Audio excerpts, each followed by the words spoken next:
আসসালামু আলাইকুম এভরিওয়ান।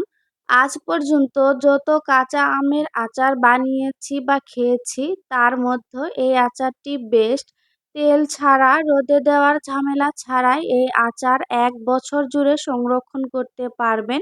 আচারটি দেখতে যেমন সুন্দর, খেতেও মাশাল্লাহ। যাকেই আপনি এই আচারটি খাওয়াবেন আপনার কাছে আরও একবার চেয়ে নিবে এই আচারটি এবং রেসিপিও জানতে চাইবে। আর এই আচারটি একটু বেশি পরিমাণেই তৈরি করবেন, তা না হলে সবশেষে আপনার কপালেই জুটবে না। চলুন কথা না বাড়িয়ে রেসিপিতে চলে যাই। এখানে 1 কেজি পরিমাণ কাঁচা আম নিয়েছি। আর আমটা এমন হতে হবে যে একটু হয়তোবা আটি শক্ত হয়েছে, সেরকমটা হলে বেশি ভালো হয়। তো প্রথমে আমি আমটাকে ছিলে নিয়েছি, এরপর 2 ফালি করে কেটে নিব।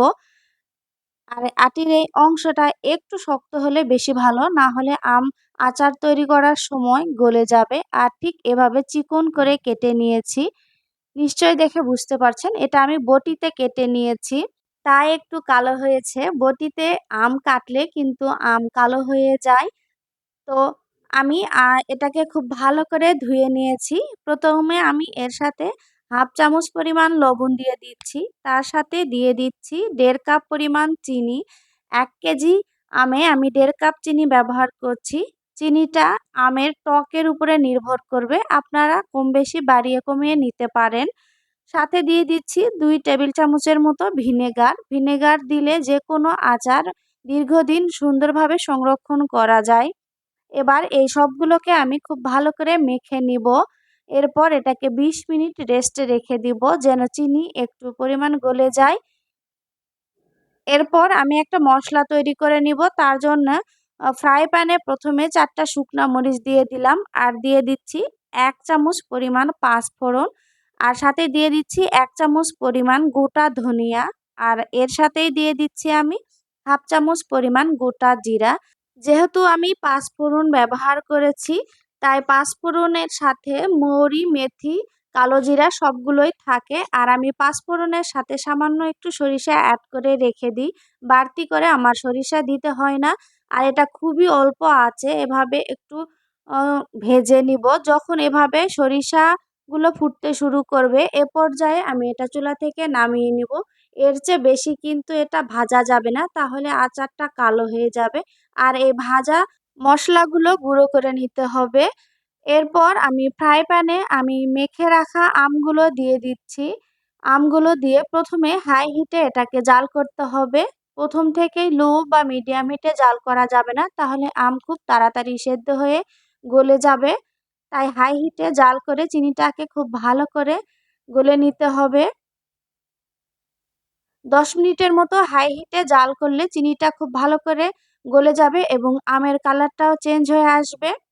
10 মিনিট পর ঠিক এমনটা হয়েছে আমের কালার। এ পর্যায়ে আমি দিয়ে দিচ্ছি বিট লবণ 1 চামচ। আর এর সাথে আমি গুঁড়ো করে রাখা যে মশলা সেটা দিয়ে দিচ্ছি ফুল 1 টেবিল চামচ পরিমাণ। দিয়ে এটাকে খুব ভালো করে নেড়ে নিতে হবে। তার আগে এটার সুন্দর কালারের জন্য দিতে হবে 1/2 চামচ পরিমাণ হলুদের গুঁড়া। আর দিয়ে দিচ্ছি আমি 1/2 চামচ পরিমাণ মরিচের গুঁড়া। হলুদ আর মরিচের গুঁড়ার কারণে এটার খুব সুন্দর কালার আসবে। এরপর এটাকে আলতো হাতে খুব ভালো করে নেড়ে চেড়ে দিতে হবে। আর বেশি নাড়াচাড়া করা যাবে না, যেহেতু আমটাকে খুব ছোট ছোট করে কেটে নেওয়া হয়েছে। একবার করে উল্টে দিয়ে বেশ খানিকক্ষণ জাল করতে হবে। আমি এই আচার তৈরিতে মোটেই 3 থেকে 4 বার উল্টে দিয়েছি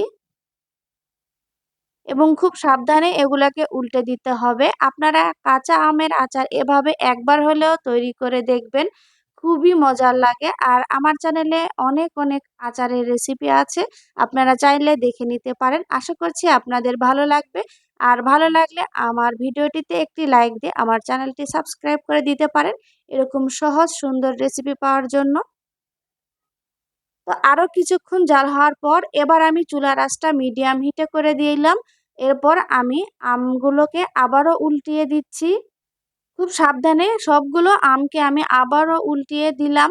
এরপর বেশ খানিকক্ষণ একটু জাল করে নিব। 1 কেজি আমের আচার হিসেবে আমি উপকরণ ব্যবহার করেছি। আপনাদের আমের পরিমাণ যদি বেশি হয় সেক্ষেত্রে সবগুলো উপকরণ কিন্তু বাড়িয়ে দিতে হবে। আর ইতিমধ্যে যে আমের কাটা সাইডগুলো বেশ সুন্দরভাবে দেখা যাচ্ছে, আর আমের কালারটাও বেশ সুন্দরভাবে পরিবর্তন হয়ে এসেছে। আর এ পর্যায়ে আমি আর এটাকে উল্টিয়ে দিব না, শুধু জাল করব আর একটু ঝেঁকে নিব। আর এবার আমি আমের লবণ চেক করে নিব, লবণ ঠিক আছে।